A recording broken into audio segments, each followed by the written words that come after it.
So, you're going to Sri Lanka.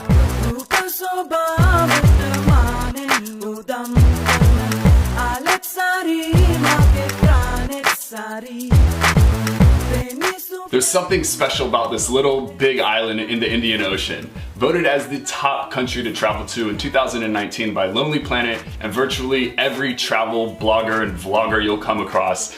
There's good reason that Sri Lanka should be on your must-visit list, and this video should help you navigate through the essentials before your trip. Outlets in Sri Lanka are Type D. Standard voltage in runs 230 volts. This falls a little outside of the standard 220 volts that most people are used to. For our American travelers and everybody else who's used to 110 volts, you're gonna wanna make sure you have a converter built into your adapter. If I just confuse you, here's an easy way to check for that. Look at the fine print on it. Most appliances these days have dual rated converters, and you can tell by the input section on the plug. You'll see an indication of the range of power it can handle. For example, this appliance says it can handle 100 volts to 240 volts. If your appliance only says 110 volts, do not try plugging it in with just an adapter. Remember that the adapters only help connect the different plug types. They do not convert energy sources. You can easily pick up an adapter before your trip or when you land. They're sold almost everywhere. Since we carry a lot of gear on us, we bring this 3-plug adapter which helps charge multiple devices at once. Consider packing one too if you're traveling with a few devices. In Sri Lanka, D and C type plugs look similar with the exception of the top earth socket on the D type. The earth socket has a spring mechanism that will need to be pushed down to fit the 2-prong C type plug into it. This should be common knowledge, but do not attempt this using anything that has metal in it. Instead, use a toothpick or something similar. Most hotels will have Wi-Fi. Aside from hotels, it's not hard to come by, but it's also not as readily available as some other countries on this side of the world. Some connections will be fast and some will be slow. In Sri Lanka, internet penetration is low because user numbers and population is low. We tried uploading videos while we were there and sometimes large files were sluggish. For the most part, we were able to accomplish everything we needed anytime we were in a Wi-Fi zone. As time goes by, demand should increase and internet connections should become faster, but in the meanwhile, enjoy your time disconnected and talk with the locals. Apps that you'll want to have downloaded are Uber, PickMe, Airbnb, Agoda, Google Translate, Google Maps, and WhatsApp. If you aren't already familiar, Uber is a rideshare app that can link you to drivers on demand. Keep in mind that Sri Lanka is still fairly new to Uber and rides aren't going to be as plentiful as they are in other areas of the world. Another rideshare alternative is PickMe. You should keep both PickMe and Uber on your phone and rotate between whichever is the most convenient and economical for your particular needs. We are loyal users of Agoda when in Asia. They typically have the best pricing of all the other booking sites out there. But honestly, in Sri Lanka, there didn't seem to be consistency in pricing set forth by hotel owners. So our best advice to you is shop around on several sites to see which one has the best deals. We personally like Agoda because the reward system is nice and it comes in handy when you're traveling for months on end. Airbnb allows you to book entire apartments or homes and also rooms in locals' homes. We put this one in here because it's always great to have more than just a hotel room when you're on the road, especially if you're with a group of people. Our lifesaver and definitely our favorite map out there is Google Maps. It has up-to-date mapping and the capability of downloading maps in advance to work offline. Having an app translator is a great support tool and can really make your life easier. Google Translate may not be 100% accurate with its translations, but it can get you pretty close to where you need to be and you can download languages for offline use. We'll close this section out with WhatsApp. More than 1.5 billion people are using this messaging system monthly, and you should too. It's an easy way to message and call international numbers. Have all of these downloaded on your phone prior to arrival and make sure to update your method of payment within the ones that require it to make sure your experience is as seamless as possible. You'll eventually notice a huge price discrepancy in goods and commodities in Sri Lanka versus neighboring countries like India or countries in Southeast Asia per se. For example, the same room you may pay $15 a night for in Southeast Asia will cost you around $30 to $50 here. From the hotel owners and locals that we spoke to, the culprit seemed to be, or was, directly linked to governmental bureaucracy. Politics as usual in the words of Jay-Z. No, but seriously, hotels are overall more expensive here, and from what we've noticed, a lot more of the weight comes in via taxes and fees that are tacked on. Don't believe me? Shop around on Agoda or Expedia and make sure you head to that final payment page to see what the true price turns out to be. There are a few workarounds for this. The first, booking in person versus online. Booking in person helps skip the fees and taxes. Our suggestion is to monitor hotels online before your trip and leading up to your stay.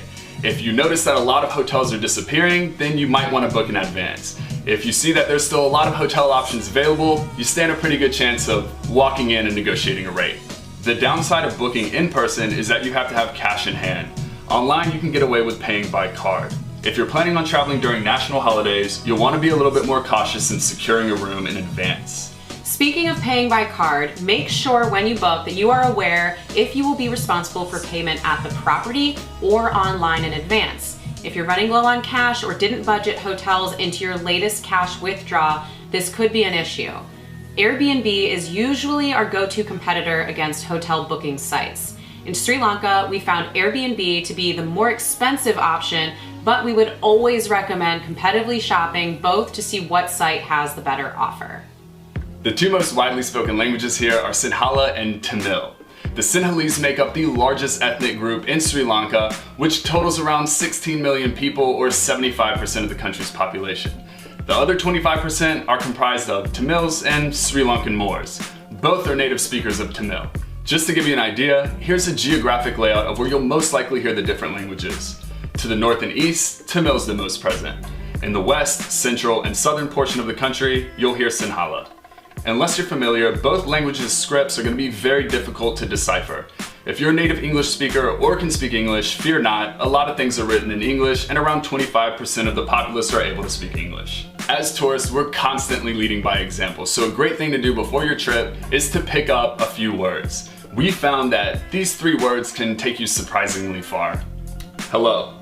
In both Sinhala and Tamil, you can just say alo, but in Sinhala they say kohomera, or in Tamil, varnakam. Thank you. In Sinhala, it's istuti. In Tamil, it's nandri. And delicious. In Sinhala, hari rasai. And in Tamil, rusiana. If you run into a situation where language is a barrier, try using Google Translate. If that doesn't work, body language and a big smile can usually set you straight. Tourist visas are usually issued for a maximum of 30 days. We applied online in advance directly on the official website of the Department of Immigration, which looks like this.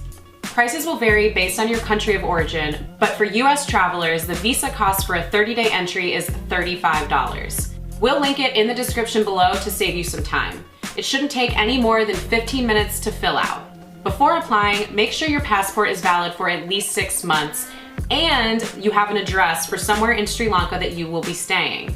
If you don't have one yet, look up a hotel where you think you'll be staying and add that address. Unless you apply on a weekend or a holiday, you should receive your visa in a week or less. We got ours within 48 hours of applying. Now, something to note, you can only apply for the visa 2 months prior to your departure date, aka the day that you plan to arrive in the country. The site advises to keep a printed copy of your visa on you when you arrive, but we were never asked for ours. The customs agent had our information on their computers and processed us the same way they do at any international airport. For those of you wanting to stay more than 30 days, there is an option to extend for up to 6 months, but you will have to do that once in the country at the Department of Immigration. Being close to the equator means it's going to feel hot here. Really hot. The temperature doesn't change much throughout the year. Your greatest weather variance will be dictated through the 2 monsoon seasons. The Maha monsoon season will impact the east and north of the island from roughly October to January. This makes it an ideal time frame to visit the south and west areas of the country. The Yala monsoon season will impact the hill country, south, and west coast from roughly April-May to August-September. This makes it an ideal time frame to visit the north and east areas of the country. December through March is considered to be peak season for the entire country weather-wise. During this time frame, you'll likely encounter a larger amount of tourists visiting. A great compromise would be going in the shoulder months, as you can still get the great weather and lower visitor numbers. First things first, Sri Lanka is very deceptive in size. You might see it on a map and think that you can cover the whole thing in a week. Huge misconception. Although Sri Lanka appears small, do not underestimate the time it takes to travel from one area to another. Road infrastructure here doesn't have the same maintenance and luxury as more developed nations, and although reliable, the modes of transportation move relatively slow. In short, it can take between 6 to 10 hours to travel fairly short distances. We would suggest spending a minimum of 2 weeks in the country, and even then, just know that you probably will not be able to see everything on your list. Okay, so arriving into Sri Lanka. Most of you will come by plane, arriving into Colombo International Airport. Just know that this is a solid 30 to 45 minute car ride away from downtown Colombo itself. Negombo is a neighboring city to the airport and about half of the commute time of Colombo. Negombo also has a railway and bus station which can connect you to the entire country. If you're arriving in the morning, we'd suggest taking a rideshare or taxi immediately to Negombo or Colombo and boarding a train to start making your way to your destination. If you arrive in the middle of the day or will be arriving late at night, our suggestion is to spend the rest of the day in your hotel or Airbnb in Negombo and head out early the following morning. We'll cover different methods of transportation and how to get around the country quickly later on in the transportation section. If you haven't caught on by now, Sri Lanka is hot. You'll want to pack lightweight, breathable items. Polyester shirts are my go-tos. They not only dry quickly, but they condense a lot better than cotton for packing purposes. There's nothing wrong with cotton shirts, but they tend to feel a little heavier and trap more sweat. Ladies, it really is hot here. It's okay to dress how you want, but the style here is certainly modest. Certain cities and towns will dress more modestly than others, and here's my advice on how to adjust your wardrobe to be respectful and to feel respected from the locals. When you're out and about in a city, on a bus, in a restaurant, cover up. You don't need to be like E.T. wrapped in a blanket, but outside of the beach, try using longer skirts or maxis and tops that cover your shoulders. There's no way to avoid it. You are going to sweat a lot. You'll of course want to pack a bathing suit or two, and if you're planning on visiting the highlands, which we would highly recommend, you'll want to dress in layers. Backtracking to the bathing suit topic, the country is rather conservative and covered up when it comes to clothing. Bathing suit and bikinis are accepted at the beaches, but do note that some locals will be fully clothed on the shore. In some areas, there were signs to help remind tourists of how to dress when on and off the beach. We are not huge fans of traveling with hiking boots. They're bulky, heavy, and take up a lot of space in your bag. The only one place we could have used them was in Ella, but still we managed to do all of the hikes in tennis shoes. Remember to keep the packing light, because you can do laundry almost anywhere you go. There are several laundromats where you can drop off your clothes at a cost of $1 to $3 per kilo. Clothes come back clean, folded, and ready to go. There's always an option of buying detergent and washing your clothes quickly in the bathroom sink or in a bucket. We would then dry our clothes in our hotel or hotel balcony or anywhere you can get creative with it. Clothing aside, the only things worth mentioning that we brought were sunscreen and mosquito repellent. You can always pick up sunscreen anywhere you go in Sri Lanka, but it tends to come in smaller amounts, SPF may be limited, and it's a little more expensive. Just remember to always apply it. The sun is significantly stronger here and you don't want to spend your time sunburned. Regardless, if you're planning to check a bag or not, ordering the larger sizes back home will save you money, and you can always transfer the sunscreen into smaller 3-ounce TSA friendly containers for carry-on purposes.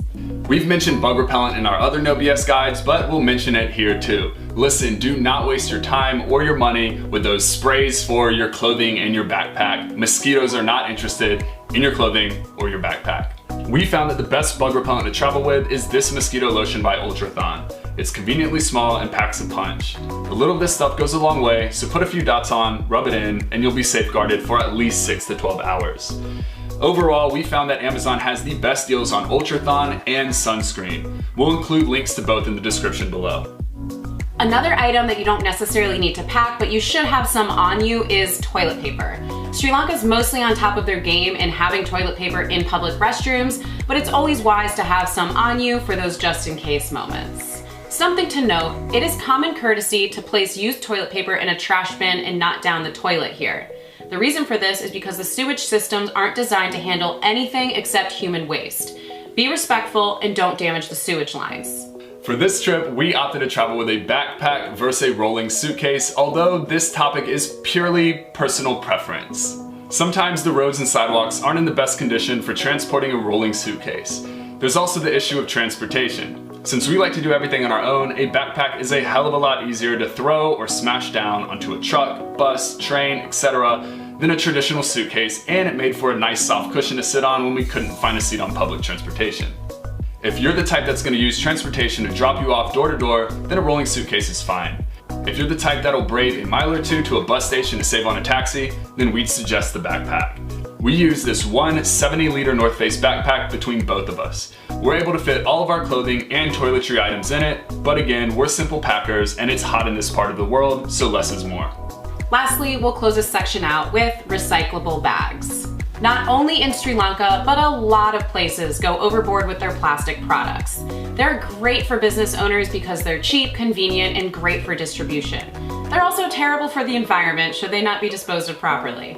Pack a recyclable bag with you and carry it around in your pocket. You'll most likely be buying things as you go, and you can help cut down the overuse of plastic products. Sri Lankans move around a lot. There's a lot of hustle and bustle in the larger cities, and if you plan on taking public transportation like buses or trains, personal space is sometimes a rarity. Don't worry though, this is where you'll find the hidden beauty of the country. It's the camaraderie, the compassion, the intensity, and in my personal opinion, the pulse of the country and the reason you decided to visit.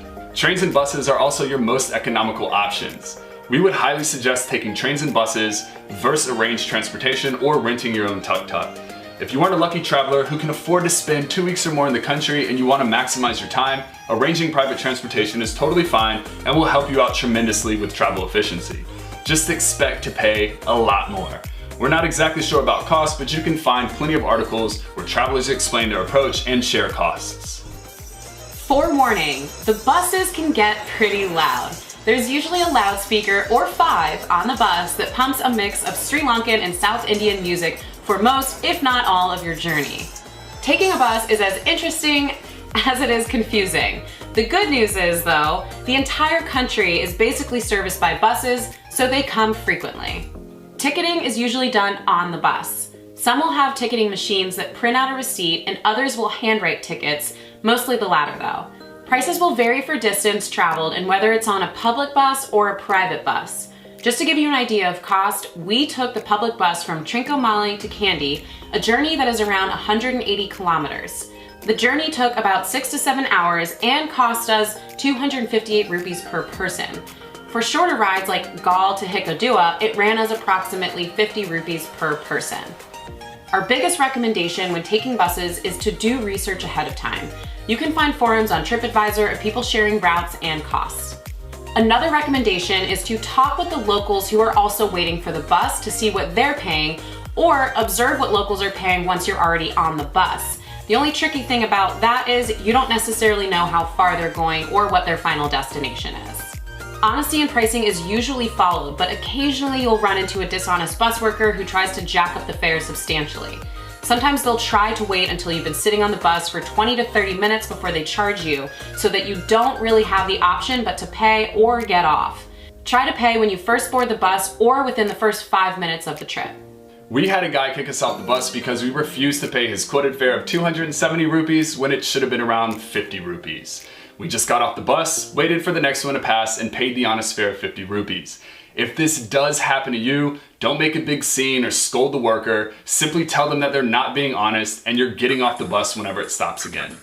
Lastly, luggage should always go on the bus with you. It's going to be packed regardless, but somehow there is always room for bags. Depending on the size of your travel bag, you may have to buy a seat just for it. That happened to us about 2 to 3 times, although most of the time they didn't charge us anything extra. When the bus is packed, the attendant will grab your bag and load it in the front near the driver. We never had any issues with our bags going missing, even when they were out of sight. Hello sir, hello madame, taxi sir, taxi madame, what are you going, what are you going? Expect to hear this a lot when you are in Sri Lanka. Tuk-tuk drivers are relentless in soliciting walking tourists. They even try to offer Jen a ride when she was training on one of her long runs. You have to understand that the locals aren't purposefully out to offend or annoy you in any way. Western concepts of privacy or solitude don't hold the same weight in Sri Lanka as they do elsewhere. Remember, some areas where you'll be traveling are small communities where everyone knows everyone. Natural curiosity amongst the locals will arise, and when it does, just politely respond back, even if it's the same answer 100 times. You may feel triggered to give an impolite answer, but just remember, you are their impression of outside tourism. Be as courteous and refined as possible. The rest of us tourists thank you. With that being said, there are a few things you'll want to look for when taking a tuk-tuk. First off, look for metered ones. Chances are it'll be nearly impossible to find them outside of Colombo. The second piece of advice is to always negotiate a fare prior to getting into the tuk-tuk. Always negotiate down. Never take the first bid. Odds are they're going to throw out a price that is at least 5 to 10 times higher, if not more than the actual fare. Third, be adamant about where you're going. Some tuk-tuk drivers may try to sway you into a special event or a hidden market, or try to take you somewhere you just don't want to go. Don't give in and always insist on your destination. And lastly, do not pay until the end of your ride. This will protect you in the case that the driver tries to pull a fast one. Final tip for all you extra worried people out there. When negotiating a fare, make the driver repeat back to you the agreed amount of money. After that, show them the agreed amount of money and say, this much. This will just help you out in the long run and make sure your driver's not trying to skew the value at the end of the trip. Now, this most likely won't happen to you, but just in case it does, it always pays to be cautious. Trains. We know. You've probably seen the pictures of people hanging out of train doors, overlooking tea plantations, riding over beautiful bridges. It's gorgeous, isn't it? Don't let these photos fool you. It's a little misleading, as every blogger and vlogger you come by are only going to show you cinematic, slow shots, romanticizing the experience as if the entire journey belongs in a fairy tale. The reality might not necessarily be what you may have had in mind about riding the trains in Sri Lanka. Look, everybody's entitled to their own opinion, and you watch us because you've probably seen some of our other videos and you like our style of guide or you value our opinions. The trains in Sri Lanka don't all face those tea plantations.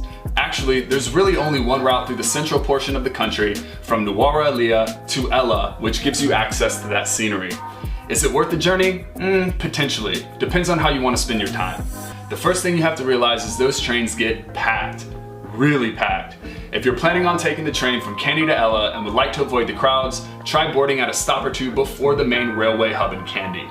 There are a few different class seats you can buy. First, second, and third. We don't really know much about first class seats other than the carts are air conditioned and the windows don't really open. Apparently these seats are very expensive and they sell out well in advance. Second and third class seats can be purchased the day of your trip at the train station. This is what we did. There's also an online ticketing system. There's also second class reserved seats, but to be honest with you, we didn't bother with them and we actually don't know how true a reserved seat is. The second class ticket gives you access to a seat with a little bit more cushion on them instead of the third class benches. The beauty of riding in the third class is that you ride with the people. This was the best experience in my opinion of the journey, seeing how the culture moves and how the passengers interact with one another.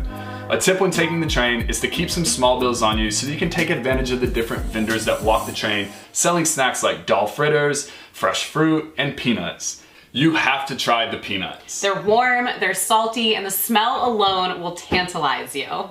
Okay, back to the train ride. The chances of you getting a window seat may be rare. There's always the option of going to the doors to peep the visual, but those also get packed and people just hang out near them because there's nowhere else to sit or stand. We're not telling you not to go on the train. You should if it interests you. Just know in advance that you'll be sharing your space with others and that there is a potential that you may not get a seat. Just be prepared to stand or sit on your bag. 4 hours. Taking a bus, van, or car can be more comfortable and save you time. We'll put it like this. We vividly remember our train ride in Sri Lanka consisting of a lot of standing, sitting on our bags, and of course, eating delicious peanuts. For more information on trains, destinations, timetables, what to expect, and how to book, there's an amazing site that we've used in the past called the Man in Seat 61. We'll link it below. From what we've observed, motorbike rentals ranged from $8 to $15 a day. The only time we rented a motorbike was in Trincomalee, and that was because it was more economical than paying tuk-tuks to get from beach to beach. A highly researched option of getting around the country is to rent your own tuk-tuk. It sounds like an adventure, and I'm sure that it is, but we opted out of this for 2 reasons. Number 1, daily tuk-tuk rentals, not to mention the gas that you'll need, are significantly more expensive compared to the buses and trains. Number 2, it takes a lot of time to get from city to city if you're driving your own tuk-tuk. Regardless of what method you choose to get around, renting your own tuk-tuk or renting a motorbike, you will need an international driver's permit, and you will also need an endorsement from the Automobile Association of Sri Lanka. There's a lot of conflicting information online about what you need and how to get it. The most concise source that we came across was a blog by Globetrove. They went through the motions, and you can read more about it in the link in the description. When you arrive at the airport, you're going to find a lot of currency exchange booths set up. As with most airport currency dealers, you're probably not going to get the best rate here. Our biggest suggestion is only exchange about $20 to $30, just enough for transportation out of the airport and maybe a bite to eat. Of course, you'll need to have cash in hand for your experience in the country, and yes, there are ATMs all over that are readily available, but you'll have to battle the foreign transaction fees and ATM fees. We've mentioned it in our other No BS guides, but we'll give it a mention here too. Try traveling with a bank card like Charles Schwab debit card. With it, you can get unlimited waived international ATM transaction fees. The other option, aside from ATMs, are exchange houses. We didn't film any for obvious reasons, but they are a great alternative for exchanging cash. Here's the information for two places we visited in Negumbo and Galle. They were very professional and had the best exchange rates at the time. Aside from these two, there are loads of exchange houses. We'd recommend using Google Maps to look them up and read reviews before pulling the trigger. As with most things related to travel, trust your gut instinct. If you arrive in an exchange house and it doesn't feel right, walk away and find another one. Closing this section out on a tip, try to carry small bills around. Sometimes street vendors, store owners, bus fare collectors, tuk-tuk drivers, you name it, will not be able to make change for larger bills. This minimizes the risk of you either having to wait around for change or having to pay a little more for things as change cannot be made. Tipping has become more and more prevalent with the rise of tourism here. Now, we're not necessarily wine and dine type tourists, so in our space, tipping isn't as relevant. Wages in Sri Lanka are relatively low. People in the service industry don't necessarily bring in a lot, so although it's not required, it is appreciated. Remember, you should always tip based on your satisfaction with the service. Do not tip based on expectation. Tips will usually range depending on the service. Always tip whatever you feel comfortable with. We're gonna link a great site below with more information on tipping, but the last thing you wanna be doing is walking around handing out money like Lloyd Christmas. Sri Lanka has a rich cultural history that is intertwined with colonization, trade, and war. If you are a history buff, there are amazing sites to visit that can transport you in time. On the other hand, many of you watching this video will be going to Sri Lanka to partake in experiences rather than history lessons. The good news is that most of the experiences are history lessons, so whether you know it or not, you're going to be getting a good dose of culture in your life. Expect to see a lot of wildlife. Sri Lanka was one of the most biodiverse and wildlife-rich countries that we visited thus far. Every day we saw either monkeys, peacocks, monitor lizards, and if you're lucky, wild elephants. Seeing a wild elephant just roaming around isn't terribly uncommon, but to increase your odds, there are plenty of wildlife national parks. A lot of tourist attractions are really spread out. Outside of these areas, you might encounter places that aren't necessarily tourist ready. And even though 25% of the populace can speak English, sometimes you'll find yourself in situations where smiles and body language are your best communication tools. There are also other challenges like finding specific grocery items or toiletry items. In case there's something specific you travel with, your best bet's to pack enough of it to last you on your trip. Common things like toothbrushes, toothpaste, razors, and so on won't be tough to find. Even in places like Ella, Unawatuna, and Hikkaduwa, you can find full-fledged grocery stores or mini versions that can carry a wide variety of things. Don't fret, most of you will be traveling to well-known cities and you'll be more than okay. Another huge topic amongst travelers are the attraction prices. Yes, there is a very, very large price difference between local prices and tourist prices. Sikriya, which is one of the more popular attractions, costs $30 per tourist to climb up, while it costs about 30 cents for Sri Lankans to do the same thing. Here's our response to those overly opinionated people. There is a substantial difference in annual household income per capita in Sri Lanka versus your respective country. They designate these prices so that Sri Lankans can afford to be able to visit important landmarks in their own country. And let's be real, there's less than a handful of attractions that are gonna really run you a lot more than the locals. And even then, is it really gonna break your budget? Chances are if you've been able to afford a plane ticket to Sri Lanka in the first place, you're probably doing more than okay.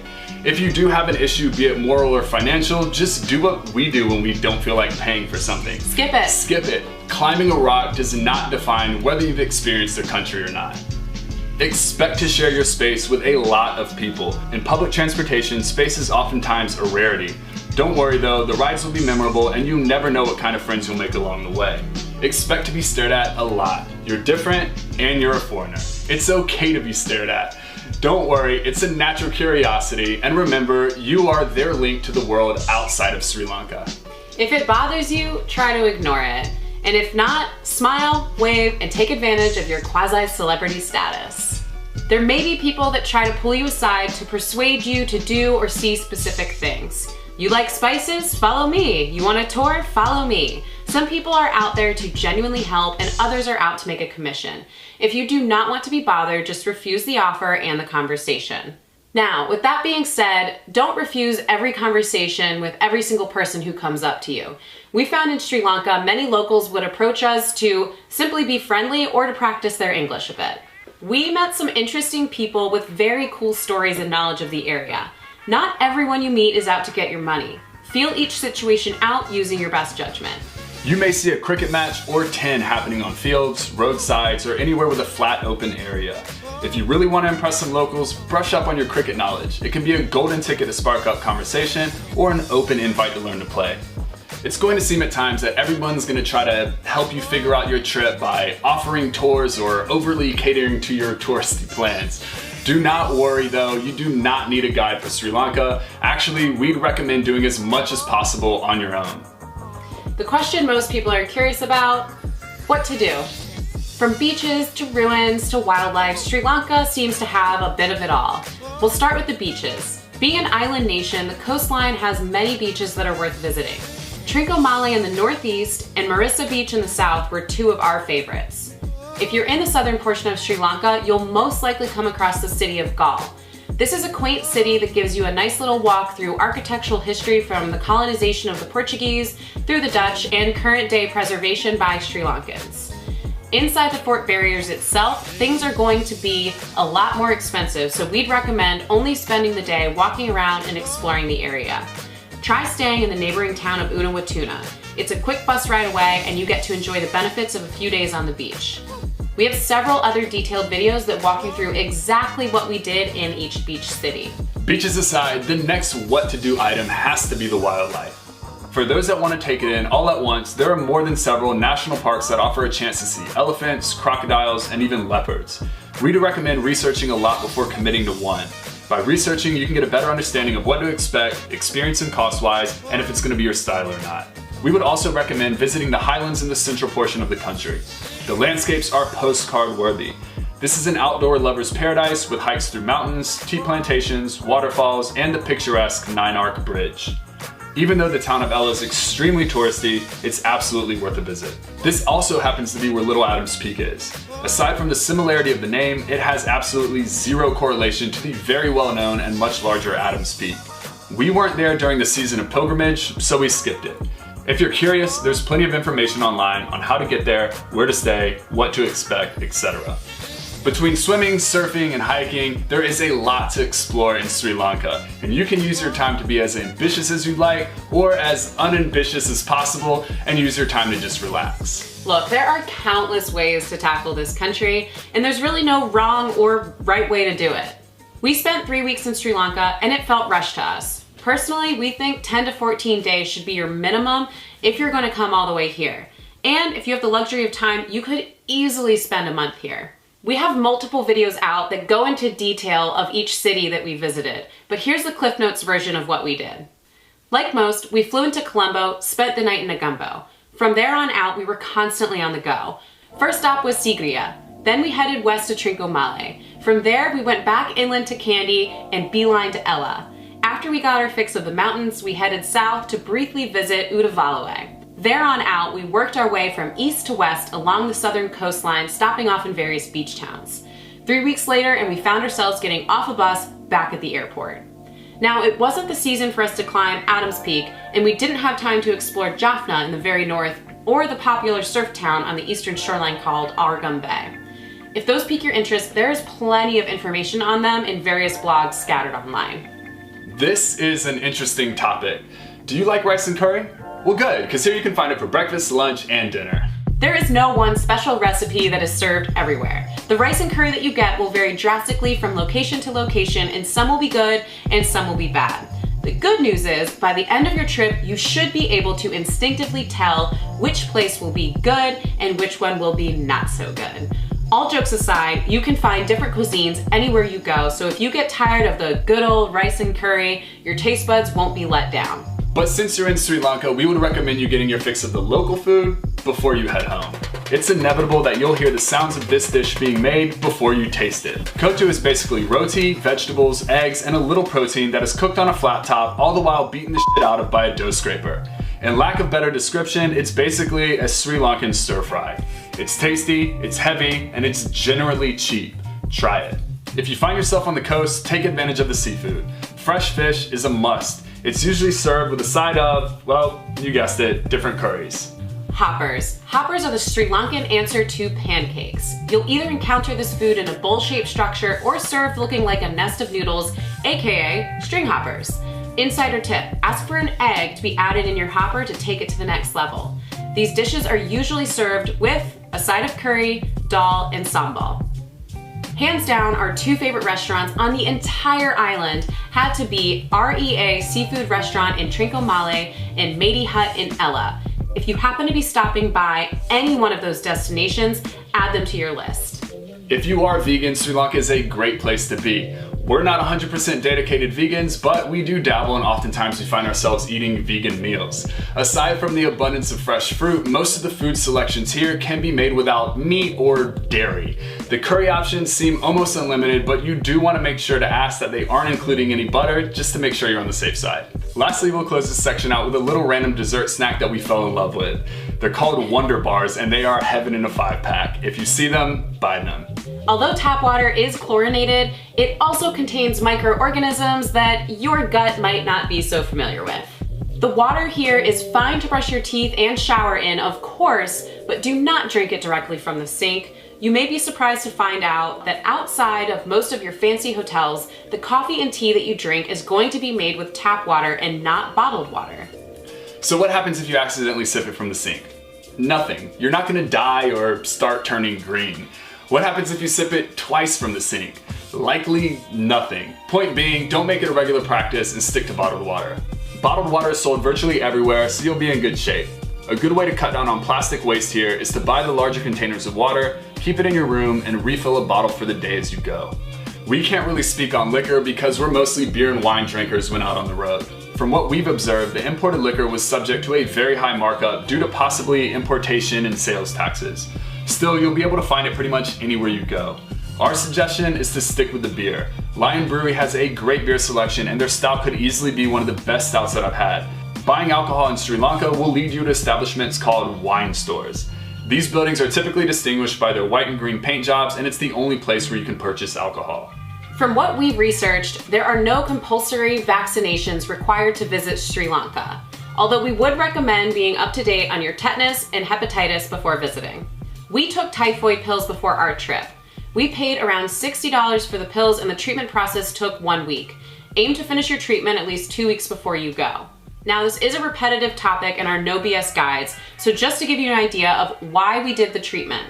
In the past couple of years, we ventured out to Asia for months on end.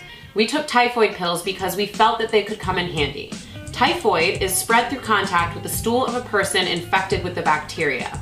Food safety practices here don't always meet the same standard as more developed nations. We tend to eat from the streets a lot, so you can lower those standards even more.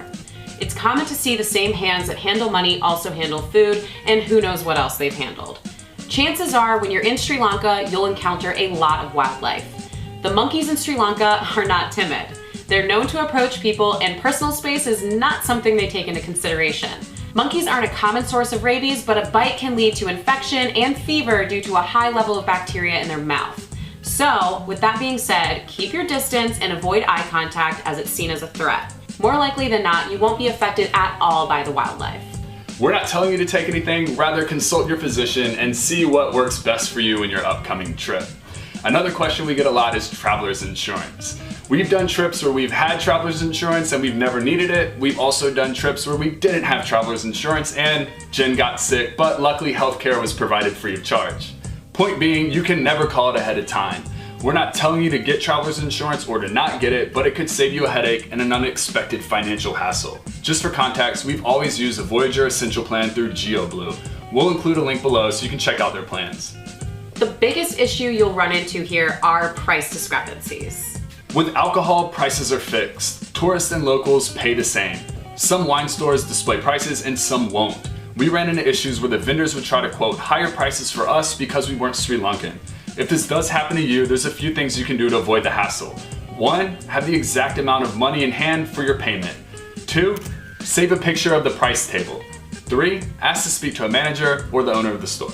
Buses. Bus tickets should be the same price to everyone, both tourists and locals. Some buses are public and some are private. We found that the public buses will be more honest with pricing and the privately operated ones will try to negotiate harder. Another thing to look out for is people trying to pull you aside to offer special visits, packages, or tours. Always use your gut instinct to fill out the situation, and when in doubt, just walk away. As we've mentioned previously, spend a few minutes researching threads with info and pricing before you visit a certain area. This will ensure that you're aware of what to expect and that you have a general idea of costs. When we visited Udavalawe National Park, we researched prices beforehand and had a pretty good idea of what we should be paying. Unfortunately, when we got there, one guy haggled us and we were pressured into an unfair price. Looking back, we should have approached more safari drivers to negotiate, but we were pressed for time and ended up taking his offer. We paid 16,000 rupees when it should have been around 6,000 to 10,000. We felt safe during our entire trip. We walked around a lot in the daytime and a lot at nighttime. Again, even when our bag was out of sight on the bus, nothing ever happened. I went running all the time by myself and not once did I feel threatened. I would actually argue that this is one of the safest places I've felt internationally while running, and I've never been greeted by so many warm smiles along the road. Now we know that not everybody's gonna have the same experience as us. Unfortunate situations are usually situational by being in the wrong place at the wrong time. So here's a few things you can keep in mind to kind of help curb those threats. If partying, always keep your eye on your drink or try to keep it covered.